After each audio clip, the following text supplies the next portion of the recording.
दोनों में ही पॉजिटिव है, दोनों में ही निगेटिव है, और दोनों का कॉम्बिनेशन 60-40 का रेशियो किया गया। उसमें भी जो नया सीटेट की एग्ज़ाम नए हुए हैं, उसमें जो आपने सुना होगा कि सेंटर पूरा खरीद लिया गया था, अखबार में आया भी था, वो सब रिपोर्ट सरकार के पास है। तो इसलिए अब सरकार चाह रही है कि तीसरा रास्ता, जिसमें आपका सीटेट बीटेट, जैसे यूजीसी नेट है, किसी ने नेट का एग्ज़ाम दिया तो वो नेशनल एलिजिबिलिटी टेस्ट उसने पास किया, अब उसके बाद उसको लेक्चरर के लिए एग्ज़ाम देना पड़ेगा। बिहार के अंदर सिर्फ इंटरव्यू देना पड़ता है, उत्तर प्रदेश में लिखित एग्ज़ाम देना पड़ता है। आपने नेट क्वालिफाई किया तो उस पैटर्न पे सरकार इसको शिफ्ट करवा रही है। ये 17 साल बाद मॉडल चेंज हो रहा है, और जो शिक्षक होंगे वो नियोजित शिक्षक होंगे, उनका वेतनमान सम्मानजनक होगा। तो ये शिक्षा व्यवस्था के दिशा में मेरे ख्याल से एक बेहतरी के लिए कदम लिया गया कदम है। तो सरकार तो वापस शायद नहीं लेगी इसको। छात्रों की मांग अपनी जगह जायज़ हो सकती है, लेकिन सरकार का जो कंसर्न है कि हम शिक्षा में क्वालिटी को ठीक करेंगे, तो उसको भी दरकिनार नहीं किया जा सकता है। इन स्टूडेंट्स के लिए क्या कहेंगे, चूँकि आपसे बेहद उम्मीद है? मैं स्टूडेंट से यही कहूँगा, उनका जो गुस्सा है वो जायज़ है, क्योंकि उनको लग रहा है कि 4 साल बाद, जब नियमावली के तुरंत बाद उनको बहाली का इंतज़ाम था, नियुक्ति का इंतज़ार था, तो वो हुआ नहीं। तो उनका गुस्सा जायज़ है, लेकिन साथ ही साथ अब वो ये समझें कि पूरा पैटर्न बदल चुका है, तो नए पैटर्न में अपने आप को ढालना होगा उनको, और तैयारी में उनको एग्ज़ाम का लगना चाहिए। और मैं इस बात के लिए, मैंने हम इस बात को मानते हैं, उम्मीद करते हैं कि बहाली प्रक्रिया जो होगी इसमें किसी तरह की कोई धांधली नहीं होगी, नहीं तो हम तो छात्रों के साथ खड़े ही हैं।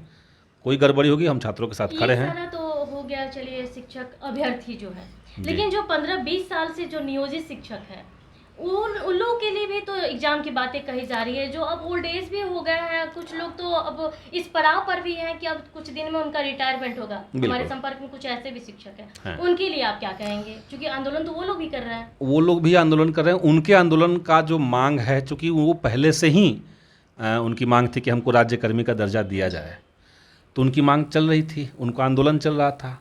अब सरकार ने अचानक से शिक्षक बहाली के माध्यम से उनको जो एक उनकी मांग पूरी की है, उसमें कंडीशन लगा दिया है एग्ज़ाम का। लेकिन सरकार का कहना है कि वो बहुत ही मिनिमम 30% मिनिमम एलिजिबिलिटी पॉइंट रखा जाएगा जनरल कैटेगरी के लिए, ओबीसी SC ST के लिए उसमें रिलैक्सेशन रहेगा। 30% जो भी क्रॉस कर जाएंगे सबको हम राज्यकर्मी का दर्जा देंगे। उसमें एक इम्पॉर्टेंट बात यह है कि अभी जो सरकार करे कि 77,000, हाई कोर्ट में मामला चल रहा है, 77,000 शिक्षकों के जो डॉक्यूमेंट गायब है, और जिसके चलते राष्ट्रीय स्तर पर बिहार की एक बदनामी हो रही है। सरकार चाहती है कि इसमें जो फर्जी टीचर हैं हम उसको इसी एग्ज़ाम के माध्यम से छान लें। तो जो शिक्षक इसमें पास नहीं करेंगे, उनका ऐसा नहीं कि नौकरी खत्म हो जाएगा, उनके लिए स्टेटस को रहेगा, जैसे वो अभी शिक्षक हैं, नियोजित शिक्षक हैं, वो नियोजित शिक्षक रहेंगे। हाँ, ये जरूर है कि उनका जो नियोजन इकाई पहले थी पंचायती राज में या नगर आवास में, नगर आवास एवं विकास विभाग में भी था उनका, तो ये दोनों चीज़ें, ये नियोजन इकाइयाँ भंग हो चुकी है, तब वो जिला कैडर हो गए हैं।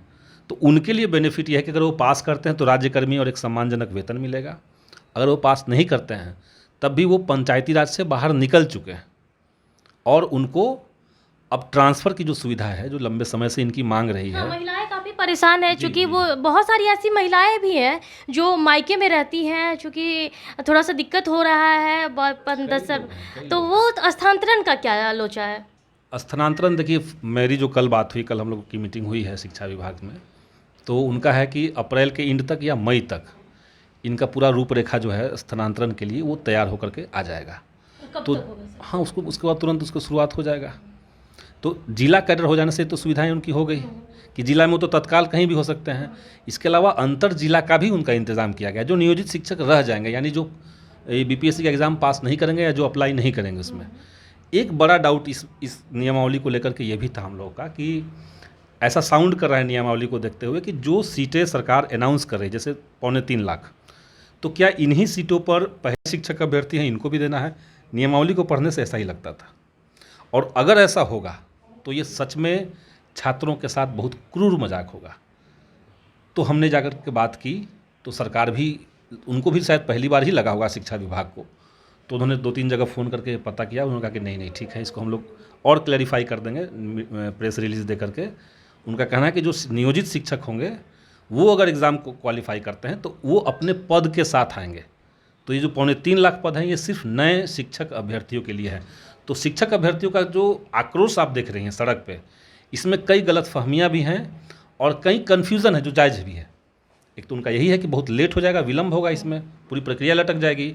दूसरा, उनको लग रहा है कि बीपीएससी हाई लेवल के सवाल पूछेगा एग्जाम में।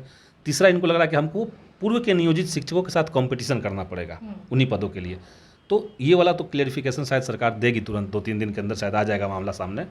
आप मान के चलिए कि 15 दिन 10 दिन के भीतर ये चीज़ें साफ़ हो जाएगी कि कैसा एग्ज़ाम पैटर्न हो।